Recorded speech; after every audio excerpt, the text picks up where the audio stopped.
کا جو مشن ہے، ان کا جو مقصد ہے وہ مقصد عظیم ہے، اس لیے یہ مخلوقات عظیم ہے۔ کیا مقصد ہے؟ فرمایا وما خلقت الجن والانس الا لیعبدون، اللہ نے فرمایا ان انسانوں اور جنوں کی تخلیق کا مقصد صرف میری بندگی ہے، صرف میری عبادت ہے۔ اللہ اکبر۔ اب دیکھیے اللہ نے کسی مخلوق کو عقل نہیں دی، کسی کو نہیں دی، شعور کی یہ نعمت اللہ نے کسی کو نہیں دی، صرف جنوں اور انسانوں کو اللہ رب العالمین نے فطرت سلیمہ پر پیدا کیا، عقل دی، شعور دیا۔ کیوں اللہ نے عقل دی؟ تاکہ یہ انسان حق اور باطل کو پہچان سکے، ہدایت و گمراہی کو پہچان سکے، جھوٹ اور سچ کو پہچان سکے، دوست اور دشمن میں تمیز کر سکے، نیکی اور گناہ کے کام میں تمیز کر سکے۔ اسی لیے اللہ نے ہم کو عقل دی، انسان قرآن کو پڑھ کر اللہ کو پہچان سکے، انسان نبیوں کی دعوت کو سن کر اللہ کو پہچان سکے، اپنے مقصد حیات کو پہچان سکے۔ اسی لیے اللہ نے ہمیں عقل دی ہے۔ اب عقل جیسی نعمت رکھتے ہوئے، عقل جیسی دولت رکھتے ہوئے انسان اگر اللہ کی نافرمانی کرتا ہے، انسان اگر دین سے دور ہو کے زندگی گزارتا ہے، اللہ کو ناراض کر کے، اللہ سے بغاوت کر کے زندگی گزارتا ہے، اگر وہ اللہ کے در کو چھوڑ کر مزاروں پہ جھکتا ہے، غیروں کے سامنے اپنی پیشانی کو جھکاتا ہے، میں سمجھتا ہوں پھر اس زمین پر انسان سے گئی گزری کوئی مخلوق نہیں ہے۔ اے اللہ، اللہ نے جانوروں کو تو عقل نہیں دی، ان کے جینے کا مقصد کھانا اور پینا اور سونا ہے، جانوروں کی زندگی کا یہی مقصد ہے۔ ہماری زندگیوں کا مقصد صرف کھانا پینا نہیں ہے، ہماری زندگیوں کا مقصد بڑا عظیم ہے۔ یہ جس کے لیے آپ مسجد میں آئے ہیں نماز ادا کرنے کے لیے، یہی ہماری زندگیوں کا مقصد ہے۔ ہم یہاں پہنچے ہیں اللہ کو راضی کرنے کے لیے، عاجزی و انکساری کے لیے، رکوع اور سجدے کے لیے، یہی ہماری زندگیوں کا مقصد ہے۔ لوگوں، آپ یاد رکھیے میری بات کو، انسان اگر نماز نہ ہو اس کی زندگی میں، اللہ اللہ، اگر انسان کی زندگی میں رب کی بندگی نہ ہو، اللہ کی عبادت نہ ہو، اگر اللہ ناراض ہے بندے سے، دنیا پر دن دھناتے ہوئے اللہ کی نافرمانی کرتا ہے، پھر تو یہ انسان جانوروں سے بھی گیا گزرا ہے۔ فرمایا لَهُمْ قُلُوبٌ لَا يَفْقَهُونَ بِهَا وَلَهُمْ أَعْيُنٌ لَا يُبْصِرُونَ بِهَا وَلَهُمْ آذَانٌ لَا يَسْمَعُونَ بِهَا أُولَٰئِكَ كَالْأَنْعَامِ بَلْ هُمْ أَضَلُّ۔ اللہ نے فرمایا اس انسان کے پاس دل تو ہے پر سمجھتا نہیں، اس کے پاس کان تو ہے پر حق کی آواز اسے سنائی نہیں دیتی، اس کے پاس آنکھیں تو ہیں پر حق ان کو دکھائی نہیں دیتا۔ أُولَٰئِكَ كَالْأَنْعَامِ، اللہ نے فرمایا جن کی زندگیوں کا مقصد کھانا اور پینا ہے، صبح ہوتی ہے، شام ہوتی ہے، عمر یوں ہی تمام ہوتی ہے۔ اللہ نے فرمایا جو دین سے دور ہو کے زندگی گزاریں، مجھے ناراض ہو کے زندگی گزاریں، بل ہم اضل، یہ جانوروں سے بھی بدتر ہیں۔ ایک اور جگہ پہ فرمایا اللہ رب العالمین نے کہ ذرہم یأکلوا ویتمتعوا ویلہیہم الامل فسوف یعلمون۔ اے نبی، جو مجھے ناراض کر کے زندگی گزارتے ہیں، جن لوگوں کا مجھ پہ ایمان نہیں، آخرت پہ ایمان نہیں، جو مجھ سے بغاوت کر کے دنیا میں زندگی گزار رہے ہیں، انہیں چھوڑ دو، یہ کھاتے اور پیتے رہیں، مستقبل کے حوالے سے امیدوں کے خواب دیکھتے رہیں۔ کل قیامت کے دن میں ان لوگوں کو بتاؤں گا کہ تم لوگوں کی زندگی کا مقصد کیا تھا۔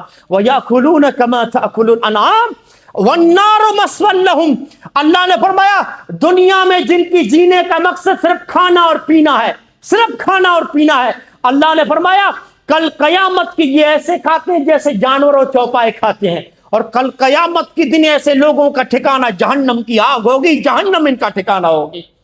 کیا ہے لوگوں ہماری زندگیوں کا مقصد؟ ذرا سوچو اور سمجھو۔ قرآن مجید کو اٹھاؤ، سورہ اعراف آپ دیکھیے 9واں پارہ۔ اللہ رب العالمین نے ہمیں دنیا میں بھیجنے سے پہلے ہم لوگوں کو بتایا تھا کہ کیوں بھیج رہا ہوں، دنیا میں کیوں بھیج رہا ہوں، زمین پر کیوں تم لوگوں کو بھیج رہا ہوں، زندگیوں کا تمہارے مقصد کیا ہوگا۔ اللہ رب العالمین نے ہم تمام لوگوں کو جمع کیا تھا، آدم کی پیٹ سے نکال کے تمام لوگوں کی روحوں کو جمع کیا تھا، جس میں بھی تھا، آپ بھی تھے۔ سارے لوگوں سے ایک وعدہ لیا تھا، الست بربکم، یہ مقصد حیات یاد دلایا تھا اللہ نے۔ کیوں بھیج رہا ہوں؟ بتاؤ تمہارا رب کون ہوگا، الست بربکم، بتاؤ تمہاری پیشانیاں کس کے سامنے جھکیں گی، الست بربکم، بتاؤ تمہارا خالق و مالک کون ہوگا، الست بربکم، بتاؤ کس کی عبادت و بندگی کرو گے۔ ہم سبوں نے یک زبان ہو کے کہا تھا، قالوا بلا شہیدنا، ہم سب نے کہا تھا کیوں نہیں اللہ یہ پیشانیاں تیرے در پہ جھکے گی؟ اے اللہ تیری عبادت و بندگی کریں گے، اے اللہ تجھ ہی کو خالق و مالک مانیں گے دنیا میں۔ اللہ نے اسی پر بس نہیں کیا، فرمایا ان تقولوا یوم القیامت انا کنا عن ھذا غافلین۔ اللہ نے فرمایا اسی وعدے کو یاد دلانے کے لیے کہیں ایسا نہ ہو کہ مجھے ناراض کر کے کل قیامت کے دن آ کے میرے سامنے عذر پیش کرو کہ اللہ تو اس سے جو وعدہ لیا تھا وعدے کو تو بھول گئے تھے۔ نہیں نہیں، اللہ نے فرمایا حجت قائم کروں گا، اس وعدے کو یاد دلانے کے لیے آسمان سے نبیوں کو بھیجوں گا، آسمان سے کتابوں کو نازل کروں گا۔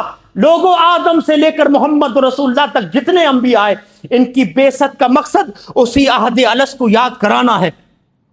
آدم سے لے کر محمد رسول اللہ تک جتنی آسمانی کتابیں دنیا میں آئی، ان کتابوں کے نزول کا مقصد اسی وعدے کو یاد دلانا ہے جو اللہ سے عبادت و بندگی کا وعدہ کر کے آئے، اسی وعدے کو یاد دلانا ہے۔ لوگوں تمہاری زندگیوں کا مقصد کیا ہونا چاہیے؟ اپنے اسلاف کی سیرتوں کو پڑھو، صحابہ کی سیرتوں کو پڑھو، اپنے ماضی کو کھنگالو، اپنے ماضی کو پڑھو، کیا ان لوگوں کی زندگیوں کا مقصد تھا؟ اللہ اللہ، صحابہ کرام کو آپ دیکھیے، یہ وہ نسلیں تھی، ان نسلوں سے تعلق رکھنے والا ایک ایک شخص مقصد کے لیے جیتا اور مقصد کے لیے مرتا تھا۔ ان کی زندگیوں کا لمحہ لمحہ مقصد حیات کے لیے وقت تھا۔ کیا تھا صحابہ کی زندگیوں کا مقصد؟ ایک اللہ کی بندگی، اللہ کی عبادت، اور اللہ کی عبادت کرتے ہوئے رب کے دین کو، رب کے احکامات کو، قرآنی آیات کو، کلمہ لا الہ الا اللہ کو دنیا کے کناروں تک پہنچانا، یہ ان کی زندگیوں کا مقصد تھا۔ اور مقصد حیات کو پہنچانے کے لیے، مقصد حیات کے لیے صحابہ نے یمین و یسار کو نہ دیکھا، موسموں کی سختیوں کو نہیں دیکھا۔ صحابہ وقت کے ایوانوں میں گئے، وقت کے درباروں میں گئے اور شہنشاہوں کی آنکھوں میں آنکھیں ڈال کے کلمہ لا الہ الا اللہ کو بلند کیا ہے۔ میں حیران ہوں میں حجاز میں پیدا ہونے والے صحابہ، مدینے میں پیدا ہونے والے صحابہ، مکے میں پیدا ہونے والے صحابہ، لوگوں آج ان کی قبریں ہمیں دنیا کے کناروں پر ملتی ہیں۔ اللہ کی قسم، صحابہ کی قبریں آج ہمیں دنیا کے مشرق و مغرب میں ملتی ہیں۔ میں آپ لوگوں سے پوچھتا ہوں کیوں پہنچے یہ دنیا کے کناروں پر؟ ابو ایوب انصاری کو جانتے ہیں؟ ابو ایوب انصاری میزبان رسول ہیں۔ مدینے میں جب اللہ کے رسول پہنچے تو سب سے پہلے ابو ایوب انصاری کے گھر میں ٹھہرے تھے، میزبان رسول ہیں۔ میں ان کی ولادت کو پڑھ رہا تھا، مدینے میں پیدا ہونے والے صحابی ابو ایوب انصاری۔ معلوم ہے آج ان کی قبر کہاں ہے؟ استنبول میں، قسطنطنیہ میں۔ آج استنبول میں ابو ایوب انصاری دفن ہے۔ کہاں مدینہ اور کہاں استنبول؟ دنیا کے کنارے پر استنبول اور کہاں پر مدینہ؟ آپ لوگوں سے پوچھتا ہوں کہ کیوں پہنچے ابو ایوب انصاری دنیا کے کنارے پر؟ کیوں گئے تھے؟ تجارت کے لیے نہیں، اپنے ذاتی مقصد کے لیے نہیں۔ آئیے ایک صحابی سے پوچھتے ہیں کہ یہ دنیا کے مشرق و مغرب میں کیوں گئے؟ کیوں اپنے گھر بار، اپنے وطن، اپنے بیوی بچوں کو چھوڑا؟ اسلام قبول کرنے کے بعد میں مانتا ہوں ان کی اسلام سے پہلے ان کی زندگیوں کا مقصد کچھ اور تھا۔ حضرت عمر فاروق سے ایک ان کے دوست نے پوچھا، امیر المومنین آپ زمانے جاہلیت میں تو آپ کی خواہش تھی کہ 100 اونٹ ہو جائیں، 100 اونٹوں کا ریوڑ ہو جائے، اونٹوں کو چراؤں، اونٹنیوں کا دودھ پیوں، ان کے اونٹ سے خیمے بناؤں اور آرام کے ساتھ زندگی گزاروں۔ آج آپ 22 لاکھ مربع میل کے حاکم ہیں، آج آپ مسلمانوں کے بادشاہ ہیں۔ بتائیے آج آپ کی خواہش کیا ہے؟ اسلام قبول کرنے کے بعد حضرت عمر کی خواہش، ہاں زمانے جاہلیت میں ان کی خواہش تھی اسلام سے پہلے کہ دنیا کی مال آ جائے، دنیا کی دولت آ جائے۔ اسلام قبول کرنے کے بعد امیر المومنین حضرت عمر فاروق کہتے ہیں، دوست آج میرے مقصد کو، میری خواہش کو لفظوں کے سانچے میں نہیں ڈالا جا سکتا۔ کیا بات ہے؟ آج خواہش یہ ہے دنیا کا کوئی چپا ایسا نہ بچے جہاں محمد رسول اللہ کا دین نہ پہنچا ہو، دنیا کی کوئی جگہ ایسی نہ بچے جہاں محمد رسول اللہ کے دین کا پرچم نہ لہرا رہا ہو۔ یہ حضرت عمر کی خواہش تھی، یہ عمر فاروق کا مقصد تھا۔ صحابہ کی زندگیوں کا مقصد کیا تھا؟ ابو ایوب انصاری کیوں گئے تھے قسطنطنیہ؟ آئیے ایک صحابی کی زبانی سنتے ہیں۔ اور ربیع بن عامر محمد رسول اللہ کے جلیل القدر صحابی ہیں۔ اللہ اکبر، پراگندہ حال ہیں، پراگندہ بال ہیں، میلے کچیلے کپڑے ہیں۔ آپ کو معلوم ہے دبلے پتلے صحابی جب اسلامی فوج کو لے کر ایک کمانڈر کی حیثیت سے ایران کی سرحد میں داخل ہوتے ہیں، ایران کے دوستوں فوج کے کمانڈر نے رستم نے اپنی دربار کو سجایا. کیوں؟ ایران کی سرحد میں صحابہ کی فوج آ رہی ہے اور کس کی سرپرستی میں؟ ربیع بن عامر کی سرپرستی میں. ایران کے وہ دربار کو رستم نے سجایا شان و شوکت کے ساتھ. قیمتی قالینیں بچھا دی اس نے, قیمتی تکیے لگا دی اس نے. کیوں؟ کہ عرب کی صحرا نشی بدو ہیں یہ لوگ, عرب کے بدو ہیں جو میری دربار میں آ رہے ہیں. اس طرح کی قالینوں سے لوگوں کا کبھی واسطہ نہیں پڑا, اس طرح کی چکا چوند کو انہوں نے کبھی نہیں دیکھا, اس طرح کے دربار کو ان لوگوں نے کبھی نہیں دیکھا. جب ربیع بن عامر, یہ رستم کی سوچ تھی, جب ربیع بن عامر میری دربار میں آئیں گے تو اس قالینوں کو دیکھ کر اور دربار کی چکا چوند کو دیکھ کر وہ اپنے مقصد حیات کو بھول جائیں گے, اپنے آنے کے مقصد کو بھول جائیں گے. اللہ اکبر. مورخین نے دوستوں ربیع بن عامر کی جرأت کو داد دی ہے, سلام کیا ہے. اسلام قبول کرنے کے بعد, قرآن کے آنے کے بعد ان کی طرز فکر کیسے بدلی ہے اور کس طرح ان کی بہادری دیکھیے.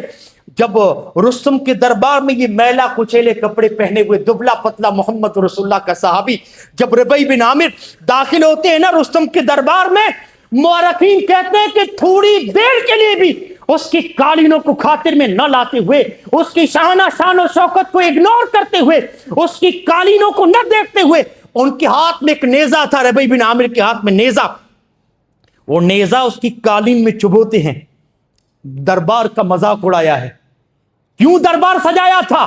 تاکہ یہ عرب کا بدو دیہاتی یہ دربار کو دیکھ کر روب میں آ جائے, مرعوب ہو جائے. لیکن دربار کا مذاق اڑایا. وہ نیزہ اس کی قالین میں چبوتے ہیں, اس کی قالین میں نیزہ چبوتے ہیں کہ یہ قالینیں ہمارے سامنے کچھ نہیں ہے, ہماری نظر دنیا پر نہیں آخرت پہ ہے. ہم نے اس قالینوں کو ٹھوکر پہ لا کے رکھا ہے. اس دربار میں اس کے قالینوں میں نیزہ چبوتے ہوئے جا کر رستم کے سامنے کھڑے ہو گئے. اور کیسے؟ ایران سپر پاور ملک ہے, سپر پاور ملک کی سپر پاور فوج کی دوستوں سپہ سالار رستم کے سامنے آنکھوں میں آنکھیں ڈال کے کھڑے ہو گئے. رستم نے ربیع بن عامر کو دیکھا ہے, ہاں ایک میلے کچیلے کپڑے پہنے ہوئے, ہاں ایک دبلا پتلا صحابی, لیکن جرأت تو دیکھیے. ہاں یہ رستم کی آنکھوں میں آنکھیں ڈال کے کھڑے ہیں. رستم نے کہا عرب کے چاروں طرف تم لوگوں نے گھوڑے دوڑا رکھے ہیں, کیا چاہتے ہو تم لوگ؟ تمہاری زندگیوں کا مقصد کیا ہے؟ کب رکیں گے تمہارے یہ گھوڑے؟ کہاں جا کر دم لوگے؟ ربیع بن عامر نے کہا, دیکھیے پوچھ رہے ہیں تمہاری زندگیوں کا مقصد کیا ہے, صحابی سے رستم پوچھ رہے ہیں کیا ہے مقصد تم لوگوں کی زندگیوں کا؟ ہائے ربیع بن عامر رستم کی آنکھوں میں آنکھیں ڈال کے کہتے ہیں سن ہماری زندگیوں کا مقصد, جئنا لنخرج العباد من عبادت العباد الى عبادت اللہ وحدہ ومن جور الادیان الى عدل الاسلام ومن ضیق الدنیا الى سعة الاخرہ. رستم ہماری زندگیوں کا مقصد بندوں کو بندوں کی بندگی سے نکال کر اللہ کی بندگی میں لگانا ہے. ہماری زندگیوں کا مقصد لوگوں کو ادیان باطلہ کے ظلم و ستم سے نکال کر اسلام کی انصاف کے زیر سایہ لانا ہے. ہماری زندگیوں کا مقصد لوگوں کو دنیا کی تنگیوں سے نکال کر آخرت کی کشادگی کی طرف لے جانا ہے. یہ ہے ہماری زندگیوں کا مقصد. اور ابو ایوب انصاری جو قسطنطنیہ میں دفن ہے, کلمہ لا الہ الا اللہ کو پہنچانے گئے تھے, قرآنی آیتوں کو پہنچانے گئے تھے, محمد رسول اللہ کی تعلیمات کو پہنچانے گئے تھے, اور وہیں پر شہید ہوئے, وہیں پر ان کی قبر آباد ہو گئی. ہاں, اور اس مقصد حیات میں ان لوگوں نے کبھی کمپرومائز نہیں کیا. اس مقصد کے راستے میں کوئی چیز آئی انہوں نے کبھی کمپرومائز نہیں کیا. اللہ اللہ, محمد رسول اللہ معاذ بن جبل کو یمن بھیج رہے ہیں, یمن بھیج رہے ہیں. کیوں؟ دائی بنا کر کلمہ توحید کو پہنچانے کے لیے, توحید کو پہنچانے کے لیے یمن بھیج رہے ہیں. اور کیسے کیسے معلوم ہے معاذ بن جبل کی دوستوں قسمت کا کیا کہنا, ان کی خوش نصیبی کا کیا کہنا. محمد رسول اللہ پیدل چل رہے ہیں, گھوڑے کی لگام تھام کے پیدل چل رہے ہیں, اور معاذ بن جبل گھوڑے پہ سوار ہیں. محمد رسول اللہ پیدل چلتے چلتے معاذ بن جبل کو سکھا رہے ہیں کہ کیسے کیسے دعوت کا کام کرنا ہے. کہ معاذ یمن والوں کے پاس جا رہے ہو, اہل کتاب ہیں وہ لوگ, سب سے پہلے توحید کی دعوت دینا, توحید کو قبول کرتے ہیں, نماز کا حکم دینا, نماز پڑھیں گے تو زکوٰۃ کے بارے میں بولنا اور بتانا یہ زکوٰۃ تمہارے امیروں سے لے کے غریبوں میں لوٹا دی جائے گی. ہاں, اور آخر میں محمد رسول اللہ نے معاذ بن جبل کو دکھی کر دیا, ان کے دوستوں دکھتی ہوئی رگ کو ہاتھ رکھ دیا. کیا تھا معلوم ہے؟ محمد رسول اللہ نے فرمایا معاذ توحید کی دعوت تو یمن والوں تک پہنچانے جا رہے ہو، لیکن یمن سے واپس آؤ گے تو مجھے زندہ نہیں پاؤ گے، میری قبر پر سے تمہارا گزر ہوگا، میری قبر پر سے۔ معاذ میری زندگی کے آخری دن ہے، یہ آخری دن ہے، اچھی طرح محمد رسول اللہ کو دیکھ لو، اچھی طرح محمد رسول اللہ کو الوداع کر لو۔ اب واپس آؤ گے توحید کی دعوت پہنچانے کے بعد، جب مدینے میں واپس آؤ گے تو میری قبر پر سے تمہارا گزر ہوگا، نہیں دیکھو گے مجھے زندہ۔ اللہ مقصد حیات میں کسی چیز سے کمپرومائز نہیں کیا۔ ہاں محمد رسول اللہ سے معاذ کو کتنی محبت تھی، جتنی محبت محمد رسول اللہ کو تھی اتنی محبت معاذ بن جبل کو تھی۔ لیکن ایک نقطہ ذکر کیا علماء نے یہاں پر کہ ان لوگوں نے صرف محمد رسول اللہ کی ذات سے محبت نہیں کی، محمد رسول اللہ کی ذات کے ساتھ محمد رسول اللہ جو مشن لائے تھے توحید کا مشن، اس مشن سے بھی محبت تھی۔ ہاں دل پہ پتھر رکھتے ہیں، آنکھوں میں آنسو کو معاذ بن جبل چھپا دیتے ہیں، ہاں اندر ہی اندر رونے لگتے ہیں، دکھی ہو جاتے ہیں، لیکن چونکہ توحید کو پہنچانا ہے کمپرومائز نہیں کیا۔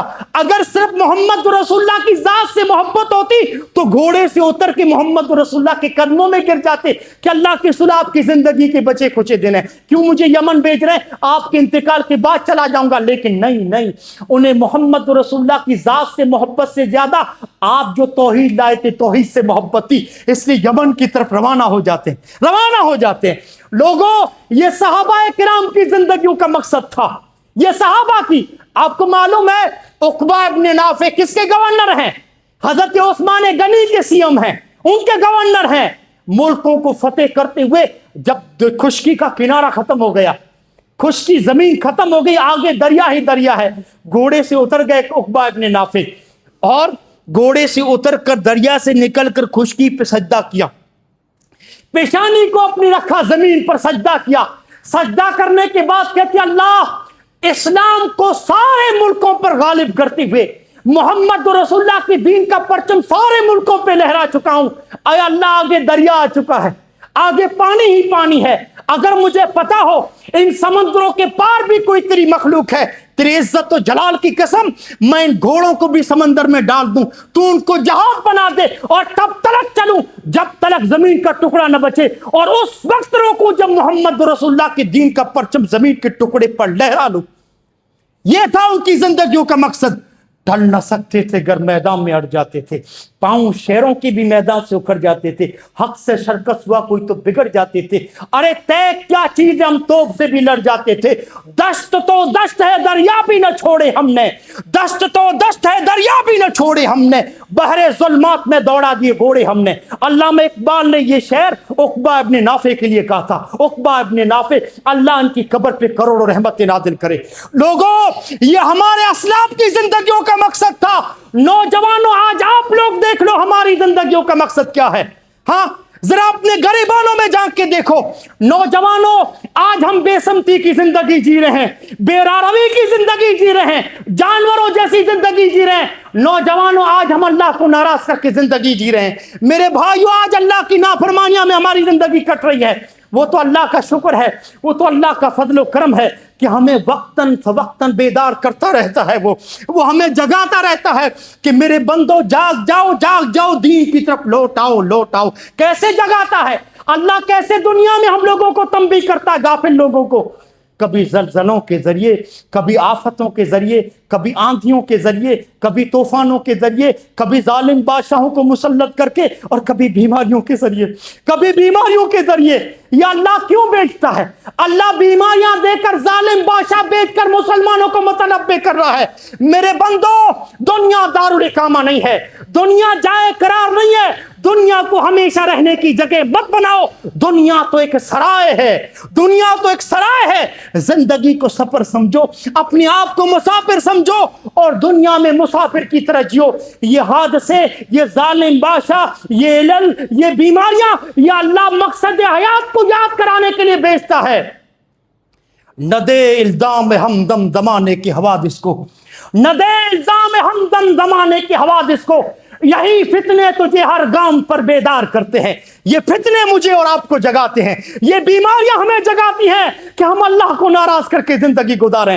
اللہ ظالم بادشاہوں کو ہم لوگوں پہ مسلط کر کے جگا رہا ہے کہ بندو دین سے دور ہو کے زندگی گزارے ہو, مجھے ناراض ہو کے زندگی گزارے ہو. لوگوں اپنے مقصد حیات کو پہچانو.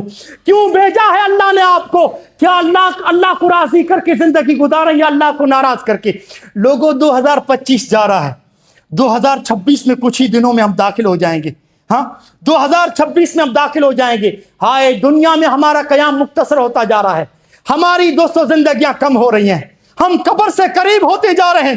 معلوم ہے آج دنیا جب 2025 رخصت ہوگا, 2026 میں جب داخل ہوں گے, دنیا خوشی مناتی ہے. دنیا اس مناسبت کو خوشی کی حیثیت سے مناتی ہے. 2025 کا جب آخری دن ہوگا, رات کے 12 بجیں گے, اب دنیا شراب پی کر ناچے گی کہ 2026 میں داخل ہو گئے. دنیا شراب پی کے گاتی ہے. ہاں اور مجھے افسوس اس وقت ہوتا ہے جب ان غافل قوموں کے ساتھ مسلم نوجوان بھی خوشی مناتا ہے. اس وقت دل خون کی آنسو ہوتا ہے, دل خون کی آنسو ہوتا ہے. اس وقت مسلم نوجوان بھی ان غافل قوموں کے ساتھ شراب پی کے ناچتا ہے. وہ نوجوان جو اللہ کو ناراض کر کے زندگی گزارا ہے, اللہ کی نافرمانی کر کے زندگی گزارا, وہ نوجوان جب غافل قوموں کے ساتھ ناچتا ہے تو افسوس ہوتا ہے. مسلمانوں یہ کوئی خوشی کی مناسبت ہے؟ ہاں ہماری زندگی کا 1 سال گزر گیا, ہم قبر سے قریب ہو گئے, ہمارا دنیا میں قیام مختصر ہو گیا, ہم میدان حشر کے قریب ہو گئے, موت کے قریب ہو گئے. ارے یہ تو تڑپا دینے والی مناسبت ہے, یہ تو محاسبے کی مناسبت ہے. اس 2025 جب رخصت ہونا, جب آخری رات ہو تو رات کو 12 بجے اپنی زندگی کا حساب لو کہ 2025 میں آپ نے کتنی نیکیاں کی ہیں, 2025 میں کتنا اللہ کو راضی کیا ہے, 2025 میں کتنا اللہ کو ناراض کیا ہے. اپنی زندگیوں کا حساب لو نوجوانوں. یہ خوشی کی بات نہیں ہے. ہاں اس پر خوشی میں ناچنے کی ضرورت نہیں ہے. ارے یہ غافل قوموں کا رویہ ہے, یہ غافل قوموں کی علامت ہے کہ سال کم ہو گیا تو خوشی سے ناچو, 31 مناؤ. نہیں نہیں نہیں, جو آخرت پر ایمان رکھتے ہیں, جو موت پر ایمان رکھتے ہیں, جو اللہ پر ایمان رکھتے ہیں, ان کے یہ شایان شان نہیں ہے. یہاں سے میں نوجوانوں کو کچھ کہنا چاہتا ہوں. کیوں آپ جمعہ چھوڑ دیجئے, ابھی عصر میں آئیے, ظہر میں آئیے, ہندوستان کی کسی بھی مسجد میں چلی جائیے. ہائے مجھے ان صفوں میں کچھ ادھیڑ عمر کے لوگ ملتے ہیں, کچھ بوڑھے لوگ ملتے ہیں. نوجوان ہمارا ان صفوں میں نہیں ملے گا, آپ کو صرف جمعے کی نماز میں ملے گا. ہمارا نوجوان آج مسجدوں کو ویران کر کے زندگی گزارا ہے. میرا نوجوان آج اللہ کو ناراض کر کے زندگی گزارا ہے. میرا نوجوان آج دین سے دور ہو کے زندگی گزارا ہے. آج جس نوجوان کو مسجدوں کو آباد کرنا چاہیے, دین کی خدمت کرنی چاہیے, جس جوان کو قوموں کی لیڈرشپ کرنی چاہیے, وہ جوان کس طرح اپنی جوانی کو ضائع کر رہا ہے معلوم ہے؟ آج جوانوں کی جوانیاں ضائع ہو رہی ہیں ہوٹلوں میں, پارکوں میں, گلی کوچوں میں. آج اس طرح جوانیاں ضائع ہو رہی ہے. جوان شام کو پلاننگ کرتا ہے کہ آج کسی ہوٹل میں ملنا ہے, آج کسی پارک میں جمع ہونا ہے. کیوں جمع ہونا ہے؟ رات بھر سگریٹ پئیں گے, رات بھر شراب پئیں گے, رات بھر ڈرگس لیں گے, رات بھر گانجا پئیں گے. ہاں اس طرح جوانیاں ضائع ہو رہی ہیں ہمارے جوانوں کی, مسلم جوانوں کی. رات بھر شراب چلتی ہے, رات بھر ڈرگس اور گانجا. اور معلوم ہے یہ جوان کب واپس آتے ہیں گھروں میں؟ رات کو 3 بجے 2:30 بجے اپنے گھروں کو واپس آتے ہیں. بوڑھے ماں باپ انتظار کرتے کرتے سو جاتے ہیں, پتہ نہیں میرے بیٹے نے کھانا کھایا بھی ہوگا. ماں باپ بھوکے سو جاتے ہیں. اور یہ جوان عیاشی کر کے ڈرگس اور گانجا دوستوں لے کے اور رات کو 2 یا 2:30 بجے اپنے گھروں کو واپس آتا ہے. اکبر الہ آبادی نے کہا تھا, وہ اس قدر مہذب کے گھر کا کبھی منہ نہ دیکھا, وہ اس قدر مہذب کے گھر کا کبھی منہ نہ دیکھا. کٹی عمر ہوٹلوں میں مرے ہسپتال جا کر, کٹی عمر ہوٹلوں میں مرے ہسپتال جا کر. آج جوان اپنے آپ کو بنانے اور سنوارنے میں لگا ہوا ہے. آج جوانوں کی جوانیاں دوستوں ضائع ہو رہی ہیں جم کھانے میں. 6 پیک بنانا چاہتا ہے, وہ جسم کو خوبصورت بنانا چاہتا ہے, 8 9 گھنٹے وہ باڈی بنانے میں اپنی جوانی کو ضائع کر رہا ہے. بیوٹی پارلر میں اس کی جوانی ضائع ہو رہی ہے. چہرے کو بناتا, خوبصورت بناتا ہے, بالوں کی عجیب طرح کٹنگ کرتا ہے. مسلم نوجوان کان میں بالی پہنتا ہے, اچھی خاصی پینٹ ہے گھٹنے سے پھاڑ لیتا ہے. کیوں؟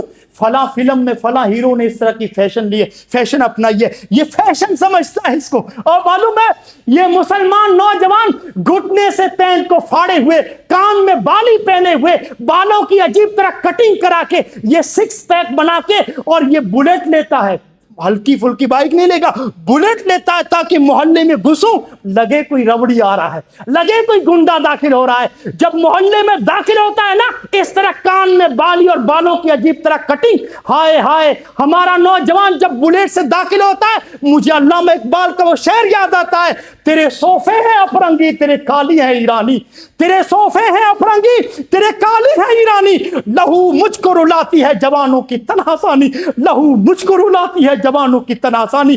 جوان, یہ جوان جو باڈی بنا کے اس نے سکس پیک بنایا ہے نا, یہ جوان جو بالوں کی اس نے عجیب طرح کٹنگ کروائی ہے نا, اللہ کی قسم اللہ کی نافرمانی کی وجہ سے اس کا دل مردہ ہو چکا ہے, مردہ دل اس کا بیمار ہو چکا ہے, اللہ کو ناراض کر کر کے دل اس کا مر چکا ہے, مر چکا ہے. یہ جوانی اس طرح ضائع کر رہا ہے. آج میرے محلے میں مجھے سکس پیک والے نوجوان تو ملتے ہیں, مجھے خوبصورت نوجوان تو ملتے ہیں, اچھی سیرتوں والا جوان نہیں ملتا, مجھے دیندار جوان نہیں ملتا. محلے میں صورتیں مل رہی ہیں, مجھے سیرتیں نہیں مل رہی ہیں. ارے نوجوانوں, یہ مغربی تہذیب ہے, یہ مغربی کلچر ہے, یہ محمد رسول اللہ نے نہیں سکھایا اس طرح جسم کو خوبصورت بنانا, بالوں کی کٹنگ. یہ یہود و نصارہ کا کلچر ہے. لَتَتَّبِعُنَّ سَنَنَ مَنْ كَانَ قَبْلَكُمْ, امام کائنات کے الفاظ میں سچائی تو دیکھو. تم یہود و نصارہ کے روش پہ چلو گے, روش پہ, اور ان الفاظ پہ غور کیجئے. حَتَّى لَوْ دَخَلُوا جُحْرَ ذَبٍّ لَدَخَلْتُمُوهُ, آپ نے فرمایا اگر یہود و نصارہ بچھو کے بل میں داخل ہوں گے تو میری امت کے لوگ بھی وہی کریں گے, وہی کریں گے. ہاں, اللہ کے رسول نے فرمایا ہو بہو میری امت کے لوگ یہود و نصارہ کی طرف بننے کی کوشش کریں گے. عملی تمثیل بیان کروں, غور کیجئے محمد رسول اللہ کے جملے پہ. عملی مثال دیتا ہوں. فٹ بال کا ورلڈ کپ ہوا فٹ بال کا. ایک یورپی کھلاڑی نے بالوں کی معلوم ہے عجیب طرح کی کٹنگ کروائی تھی.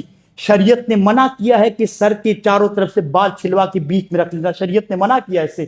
وہ کھلاڑی نے کٹنگ کروائی تھی, چاروں طرف سے بال چھلوا کے بیچ میں بال رکھ لیے تھے. ہائے میرے نوجوان, مسلم نوجوان بھی مسلم محلوں میں وہی کٹنگ کروا کے گھوم رہے تھے.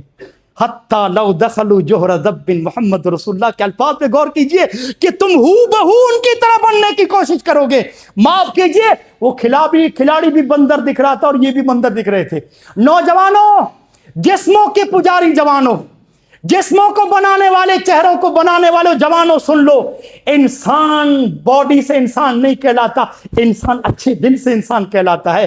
انسان چہرے سے خوبصورت نہیں کہلاتا, ارے دینداری کی وجہ سے اچھا کہلاتا ہے. وہ جب انسانیت کی خدمت کرتا ہے, دین کی خدمت کرتا ہے, تب جا کے خوبصورت کہلاتا ہے. جسموں سے زیادہ اخلاق کو بناؤ جوانوں, جب چہرے سے زیادہ اپنے کردار کو سنوارو. اور یہ نوجوان کیوں باڈی بناتا ہے معلوم ہے؟ یہ کیوں اپنے جسم کو خوبصورت بناتا ہے, کیوں خوبصورت بنتا ہے؟ لڑکیوں کا فتنہ, لڑکیوں کا, عورت کا فتنہ ہے, عورت کا فتنہ. اللہ اکبر. یہ زناخوری کا فتنہ, یہ لڑکیوں کا آج اتنا بڑا فتنہ بن چکا ہے. کتنے مسلم نوجوانوں نے اپنی جوانیوں کو ضائع کیا ہے لڑکیوں کے فتنے میں مبتلا ہو کر. آج جوانیاں ضائع ہو رہی ہے زناخوری میں. اور زناخوری, لڑکیوں کا فتنہ آج تو اتنا عظیم فتنہ بن چکا ہے, دیندار نوجوان بھی اس سے محفوظ نہیں ہے, شریف و نیک گھرانوں کے جوان بھی اس سے محفوظ نہیں ہے. کون بچا ہے لڑکیوں کے فتنے سے؟ ہم ہوئے تم ہوئے کہ میر ہوئے. ہائے, میر نے کہا تھا ہم ہوئے تم ہوئے کہ میر ہوئے, اس کی زلفوں کے سب اسیر ہوئے. توڑ سکتی نہیں تقوی کو میری کوئی صدا, توڑ سکتی نہیں تقوی کو میری کوئی صدا, شرط یہ ہے کہ وہ پادیب کی جھنکار نہ ہو. امام کائنات نے کبھی کہا تھا فواللہ ما ترکت بعدی فتنة اضر علی الرجال من النساء, میں نے زمین پر, اللہ کے رسول نے فرمایا, مرد کے لیے عورت سے بڑا فتنہ نہیں چھوڑا ہے. مرد کے لیے عورت سے بڑا فتنہ. آپ کو معلوم ہے یہ کب فتنہ بنتی ہے عورت؟ جب برہنہ ہو جائے, جب یہ برقع ہٹا لیتی ہے نا چہرے سے, اتنا بڑا فتنہ بن جاتی ہے کہ وہ تابعی جن کے بارے میں ابن عمر نے کہا تھا سعید اگر محمد رسول اللہ تمہاری عبادت و تقوی کو دیکھ لیتے تو خوش ہو جاتے, وہ تابعی 80 سال کی عمر میں کہہ رہے ہیں, کتنے 80 سال کی عمر میں, کہ لوگوں گرچہ تم میری تقوی و میری عبادت سے خوب واقف ہو, تابعی کہتے ہیں, لیکن عورت اتنا بڑا فتنہ ہے جب یہ چہرے سے کپڑا ہٹاتی ہے کہ عورت کی بات آ جائے 80 سال کے بوڑھے سعید پہ بھی بھروسہ مت کرنا. اتنا بڑا فتنہ ہے. آپ کو معلوم ہے سعید نے کہا کہ جب یہ چہرے سے کپڑا ہٹاتی ہے، آج عورت نے چہرے سے کپڑا نہیں ہٹایا بلکہ بالکل برہنہ ہو چکی ہے، بالکل برہنہ ہو چکی ہے. آج عورت وہ کپڑا مارکیٹ میں پہن رہی ہے، اللہ کی قسم ایسے لگتا ہے اس نے کپڑا پہنا ہی نہیں ہے. امام کائنات نے کبھی کہا تھا کاسیات ناریات ممیلات مائلات، کہ ایک زمانہ آئے گا عورتیں ایسا کپڑا پہنے گی کہ کپڑا پہن کر بھی ننگی ہوں گی، کپڑا پہن کر بھی ایسے لگے گا جیسے اس نے کچھ پہنا ہی نہیں ہے. آج نوجوانوں مارکیٹ میں جو عورتیں کپڑا پہن کر چل رہی ہیں، جوانی کی حفاظت کرنا چیلنج ہے، کردار کی حفاظت کرنا چیلنج ہے. آج ایسا لگ رہا ہے دنیا شہوتوں کا بازار ہو، اور ان بازاروں میں عورت کی آبرو یا تو مٹ رہی ہے یا لٹ رہی ہے. ان کی آبروؤں کا یا تو کوئی خریدار ہے یا کوئی لٹیرا ہے. نوجوانوں کردار کی حفاظت کے لیے دین سے دور ہو کے، علماء سے دور ہو کے، مسجدوں سے دور ہو کے آپ جوانی کی حفاظت نہیں کر پائیں گے. علماء سے جڑو، مسجدوں سے جڑو، دیندار بنو، گناہوں سے بچو، تبھی کردار کی حفاظت کر پاؤ گے. دعائیں کرو. یوسف علیہ السلام نے کیا کہا تھا؟ ہاں جب زلیخا پھنسا رہی تھی، زنا کی طرف بلا رہی تھی، رب السجن احب الی مما یدعوننی الیہ، اے اللہ اس محل میں تو فتنے ہیں، عورت کا فتنہ ہے، یہ عورتیں بے حیا مجھے اپنی طرف پھنسا رہی ہیں، اے اللہ میری جوانی کی حفاظت کر. یوسف علیہ السلام نے جوانی کی حفاظت کے لیے دعا کی. جوانوں ایک آپ کی دعائیں ہوں گی، دوسرا مسجدوں سے جڑو گے، انشاءاللہ دنیا کے فتنے سے اللہ بچائے گا. اور آخری بات دوستو، یہ جو نشے کی لعنتیں ہیں، آخری بات، نشے کی لعنت ہو یا پھر چوری ہو یا پھر کوئی بھی دوستو بری عادت ہو، یہ بری صحبتوں کی وجہ سے جوانوں آتی ہیں. آپ سوچ لو آپ کا دوست کون ہے. دوست کون ہوتا ہے معلوم ہے؟ ہماری زندگی کا بڑا حصہ لے لیتا ہے دوست، بڑا حصہ لے لیتا ہے. آپ سوچ لو جتنا وقت ہم بیوی بچوں کے ساتھ نہیں گزارتے، ماں باپ کے ساتھ، اتنا وقت ہمارا دوستوں کے ساتھ گزرتا ہے. جن کو آپ نے دوست بنایا ہے جوانوں، جس جوان کو آپ نے دوست بنایا، سوچ لو کہ دوستی کی بنیاد کیا ہے. کیا صرف اس لیے دوست بنایا کہ ساتھ میں بیٹھ کر بیڑی سگریٹ گانجا پیتے ہیں اس لیے دوست بنایا ہے؟ ہاں، یا ساتھ میں مل کر لڑکیوں کا پیچھا کرتے ہو اس لیے دوست بنایا ہے؟ یا ساتھ میں بیٹھ کے فلم دیکھتے ہو کیوں دوست بنایا ہے؟ یا تقوی کی بنیاد پر نمازی ہے اس لیے دوست بنایا ہے، دیندار ہے اس لیے دوست بنایا ہے؟ اور اللہ میں مارکیٹ جاتا ہوں، ایک وقت کی مجھے سبزی بنانی ہے، میں سبزی کو کتنا جانچتا ہوں ٹماٹر، آلو، پیاز کتنا جانچتا پرکھتا ہوں کہ کوئی سڑا ہوا نہ آ جائے، ہاں کوئی بیکار نہ آ جائے. ایک وقت کے سالن کے لیے جب سبزیوں کو اتنا ہم پرکھتے ہیں، جانچتے ہیں، یہ دوست تو ہماری زندگی کا بڑا حصہ لینے والے ہیں. دوستوں کو جانچو. مسلمانوں اپنے دوستوں کو پرکھو کہ دوست کن کو بنایا ہے. وہ دوست جو آپ کو دین سے دور کر دے، وہ دوست جو آپ کو نمازوں سے دور کر دے، علماء کی محفلوں سے دور کر دے، اللہ اور والدین کا نافرمان بنا دے. اللہ کی قسم وہ دوست جو آپ کو دوستوں نشیڑی بنا دے، نشے کی لعنت میں گرفتار کر دے، وہ آپ کا دوست نہیں ہے، دشمن ہے، آپ لوگوں کا دشمن ہے. ایک دوست وہ ہوتا ہے جو مجھے نماز فجر کے لیے جگاتا ہے فون کر کے، ایک میرا وہ دوست جو مجھے نماز فجر کے لیے جگاتا ہے فون کر کے، اور ایک وہ دوست ہے جو رات کو 2:30-3 بجے مجھے گناہ کے لیے فون کرتا ہے. میں کس کو دوست بناؤں گا؟ کس کو؟ اگر برے لوگوں کو دوست بنایا تو کل قیامت کے دن اللہ نے فرمایا انگلیاں چبا چبا کے کہو گے کہ کاش میں نے فلاں کو دوست نہ بنایا ہوتا، کاش کہ نہ بنایا ہوتا. آپ کو معلوم ہے یہ دوست کی وجہ سے ہم نمازوں سے دور ہو جاتے ہیں، دوست کی وجہ سے بری عادتیں آتی ہیں، غلط دوستوں کی وجہ سے ہدایت سے محروم ہو جاتے ہیں. سب سے بڑی مثال ابو طالب محمد رسول اللہ کے چچا، ان کی اسلام قبول نہیں کیا انہوں نے، کوئی بھی وجہ ہو سکتی ہے، لیکن علماء کہتے ہیں سب سے بڑی وجہ ان کا آخری وقت ہے. ابو طالب کی روح نکل رہی ہے، محمد رسول اللہ اپنے چچا کے سرہانے بیٹھے ہوئے ہیں، بھتیجے، ہاں، اور کیا کہہ رہے ہیں معلوم ہے اپنے چچا سے؟ یا امی کل لا الہ الا اللہ، چچا جان لا الہ الا اللہ کہہ دو، میں اللہ کی یہاں گواہی دوں گا آپ جہنم میں نہیں جائیں گے، میں اللہ کی یہاں گواہی دوں گا اللہ آپ کو جنت دے دے گا. چچا لا الہ الا اللہ کہہ دو، آخری وقت ہے. لیکن ان کا دوست ابو جہل وہ بھی سرہانے بیٹھا، کیا کہہ رہا معلوم ہے؟ ہو ابو طالب، جاتے جاتے بھتیجے کے دین کو قبول کرو گے کیا؟ جاتے جاتے باپ دادا کے دین کو چھوڑ کے مرو گے کیا؟ ہاں، محمد رسول اللہ کلمے کی تلقین کر رہے ہیں اور ان کا دوست ابو جہل ان کو بار بار تانا دے رہا ہے کہ جاتے جاتے باپ دادا کے دین، دنیا کیا کہے گی، دنیا کیا کہے گی، آپ کے دوست کیا کہیں گے؟ کیا کہا معلوم ہے ابو طالب نے محمد رسول اللہ سے کہ بھتیجے میرا دوست صحیح کہتا ہے، ہاں جاتے جاتے مروں گا، باپ دادا کے دین کو چھوڑ کے دنیا کیا آر دے گی، مجھے نار پسند ہے آر پسند نہیں ہے، بھتیجے میں باپ دادا کے دین پہ مرتا ہوں. اللہ اکبر. ہاں، علماء کہتے ہیں برے سنگت کی وجہ سے ہدایت سے محروم رہ گئے، برے دوست کی وجہ سے ہدایت سے محروم رہ گئے۔ اسی لیے ہمارے اسلاف نا اچھے دوستوں کے لیے دعا کرتے تھے۔ القمہ ایک تابعی دعا کرتے ہیں اللہم یسر لی جلیسا صالحا، اے اللہ مجھے نیک دوست عطا کر دے۔ کہتے ہیں جب میں داخل ہوا شام میں داخل ہوا تو اللہ نے مجھے ابو درداء رضی اللہ تعالیٰ عنہ کی صحبت کا شرف عطا کیا۔ ہاں ہمارے اسلاف دعا کرتے تھے نیک دوستوں کے لیے، کیوں معلوم ہے کہ نیک دوستوں کی وجہ سے ابھی میں ایک حدیث پڑھتے پڑھتے آ رہا تھا کہ محمد رسول اللہ نے فرمایا ایک آدمی جنت میں چلا جائے گا لیکن بے چین رہے گا۔ اللہ پوچھے گا تیری بے چینی کا کیا سبب ہے؟ کہے گا اللہ میرا ساتھی مجھے نظر نہیں آ رہا ہے، میرا دوست مجھے نظر نہیں آ رہا ہے، میرے ساتھ دنیا میں نمازیں پڑھتا تھا، حج کرتا تھا، روزہ رکھتا تھا، یہاں مجھے نظر نہیں آ رہا ہے۔ اللہ کہے گا پھر جا جہنم میں اپنے دوست کو دیکھ، ہاتھ پکڑ کے لا جنت میں، ہاتھ پکڑ کے لاؤ سے جنت میں۔ ایسے لوگوں کو دوست بناؤ جو آپ کو نمازوں کے لیے لاتے ہوں، آپ کو دیندار بناؤ، ایسوں کو لاؤ۔ اللہ اللہ کبھی میں اتنا نیک، میں آپ اپنے دوستوں کو کبھی بتائیے مسجدوں میں جن سے دوستی ہوتی ہے کہ جنت میں اگر مجھے نہ پاؤ نا تو اللہ سے کہنا میری بات کرنا، اپنے دوستوں سے کہا کرو جو نیک ہے۔ میں خود گنہگار بندہ ہوں، میں آپ لوگوں سے کہتا ہوں بس جمعہ پڑھانے آتا ہوں، دوستی کر لو مجھ سے، مجھے بھی نہ دیکھو تو اللہ سے کہنا میرے بارے میں۔ میں آپ لوگوں سے کہتا ہوں اللہ ہمیں نیک دوست دے دے۔ آج آپ لوگوں نے سورہ کہف پڑھی ہوگی، سورہ کہف، وہاں آپ نے ایک آیت سے گزرے ہوں گے وَقَلْبُهُمْ بَاسِطٌ ذِرَاعَيْهِ بِالْوَسِيطِ، اللہ نے فرمایا وہ اصحاب کہف جو سو گئے تھے اہل ایمان غار میں، اللہ نے سلا دیا تھا وہ لوگوں سے بچنے کے لیے، ایمان کو بچانے کے لیے، اللہ نے فرمایا وَقَلْبُهُمْ بَاسِطٌ، غار کے منہ پر ایک کتا بھی پیر بچھا کر سو رہا تھا، ایک کتا بھی تھا ان کا ساتھی تھا، قرآن میں لفظ ہے ان کا ساتھی تھا، دوست تھا، وہ غار کے منہ پر حفاظت کے لیے اہل ایمان کی حفاظت کر کے سو رہا تھا۔ آپ کو معلوم ہے کسی کو گالی دینی ہوتی ہے تو میں اس جملے کا استعمال کرتا ہوں، کتے کا، کتا حقیر لفظ ہے نا، حقیر لفظ ہے، کتا گالی کے لیے استعمال کرتے ہیں۔ اللہ اس کو قرآن میں کتے کے لفظ کو جگہ کیوں میں نہیں معلوم ہے؟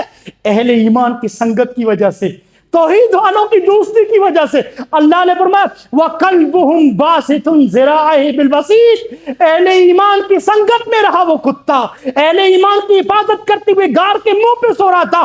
آپ قیامت تک آنے والی نسلیں جب اہل ایمان کے ذکر کریں گی تو اس آیت سے بھی گزریں گی۔ علماء محدثین و مفسرین کہتے ہیں جب اہل ایمان اور نیک لوگوں کی دوستی سے کتے کی قسمت سنور سکتی ہے تو اور ہم اور آپ جیسے گنہگار اگر نیک لوگوں کو دوست بناتے ہیں دوستوں بیڑا پار ہو جائے گا، بیڑا۔ نوجوانوں برے دوستوں کو چھوڑ دو، اگر شراب چھوڑنا چاہتے ہو، گانجا، ڈرگس اور زنا چھوڑنا چاہتے ہو نا، برے لوگوں کو دوست چھوڑ دو۔ برے دوستوں سے کہو اگر نماز پڑھتے ہو تو میں آپ کا دوست، شراب چھوڑتے ہو تو میں آپ کا دوست، یہ ساری بری عادتیں چھوڑو تو مجھے دوست مانو، ورنہ آج سے میں آپ کا دوست نہیں ہوں۔ دو باتیں کہوں، آج 2026 کو مثالی بنا دو نوجوانوں، 2026 کو مثالی بناؤ، سارے گناہ کے کام چھوڑ دو، بری عادتیں چھوڑ دو، اللہ سے دعا کرو اللہ پچھلی زندگی جو گزری ہے معاف کر دے، معاف کر دے۔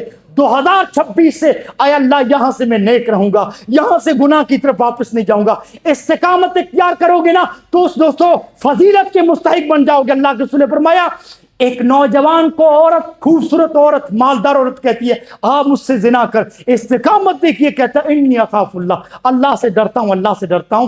اللہ کہے گا ایسے نوجوان جس کا دل میرے خوف سے معمور تھا لاؤ میرے عرش کے سائے کے نیچے لاؤ، عرش کے۔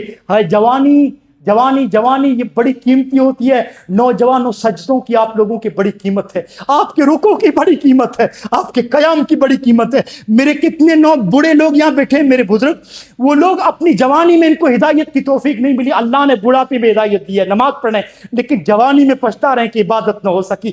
جوانوں غنیمت سمجھو، جوانی کی اللہ کے یہاں بڑی قیمت ہے، اس عبادت کی بڑی قیمت ہے۔ شاب نشا فی عبادت اللہ، اللہ نے فرمایا جوان جس کی عبادت میری بندگی، جس کی پوری زندگی میری عبادت میں گزری ہوگی، میں کل قیامت کے دن عرش کا سایہ دوں گا۔ جنازے اٹھ رہے ہیں نوجوانوں، جنازے، کتنے نوجوان ایکسیڈنٹ کے ذریعے، اٹیک کے ذریعے مر رہے ہیں۔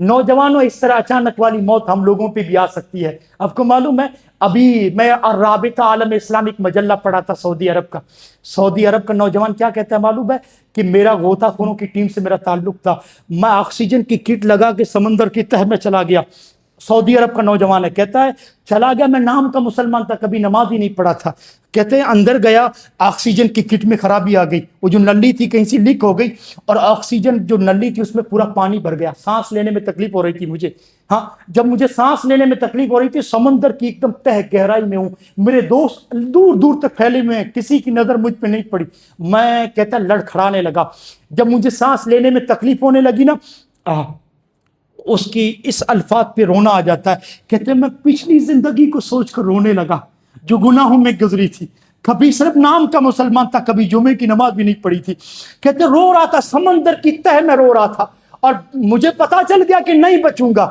جب پانی بھر گیا تھوڑی دیر میں پانی منہ میں آ جائے گا، مر جاؤں گا، کہتے سمندر کی تہ میں کہہ رہا تھا رب اغفر لی، اے اللہ مجھے بخش دے، بخش دے، مجھے معاف کر دے۔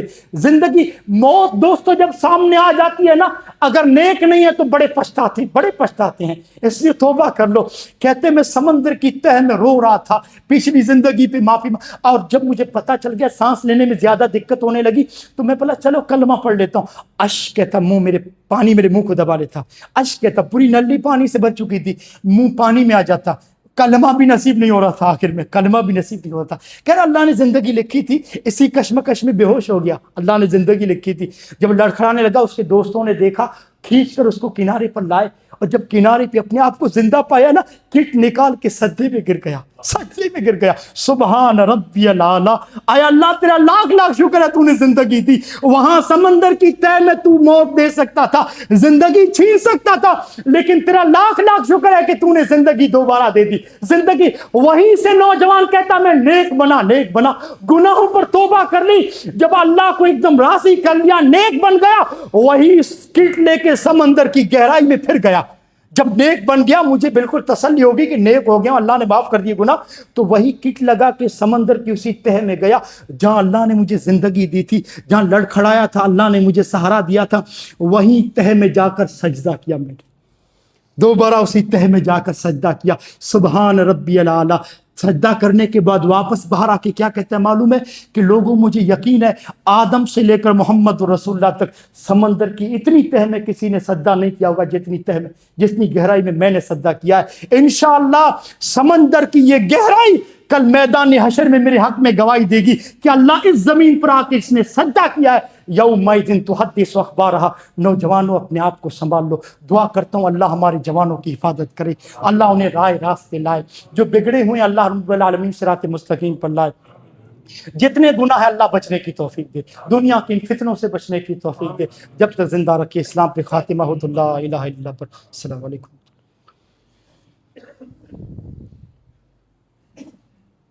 الحمد لله نحمده ونستعينه ونستغفره ونؤمن به ونتوكل عليه ونعوذ بالله من شرور انفسنا ومن سيئات اعمالنا، من يهده الله فلا مضل له ومن يضلل فلا هادي له، واشهد ان لا اله الا الله واشهد ان محمدا عبده ورسوله، فان خير الحديث كتاب الله وخير الهدي هدي محمد صلى الله عليه وسلم، وشر الامور محدثاتها وكل محدثة بدعة وكل بدعة ضلالة وكل ضلالة في النار۔ اعوذ بالله السميع العليم من الشيطان الرجيم، ان الله يأمركم بالعدل والاحسان وايتاء ذي القربى وينهى عن الفحشاء والمنكر والبغي يعظكم لعلكم تذكرون، اذكروا الله يذكركم ويستجب لكم ولذكر الله اكبر والله يعلم ما تصنعون۔ شیخ